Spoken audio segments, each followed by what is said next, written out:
বন্ধুরা, আবারও একটা মাছের আলামত পাওয়া যাচ্ছে। আমাদের বসছেল সে বলছে আর একটা মাছ আছে হয়তো। দেখা যাক কি মাছ আসে। দেখা যাক।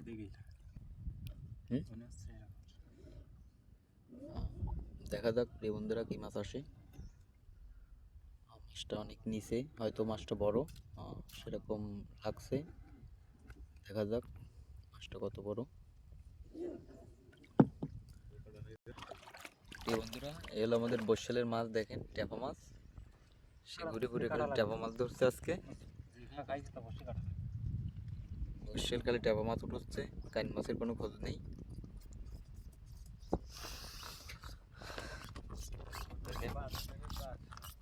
ট্যাপা মাছ আজকে বেশি ট্যাপা মাছ উঠছে।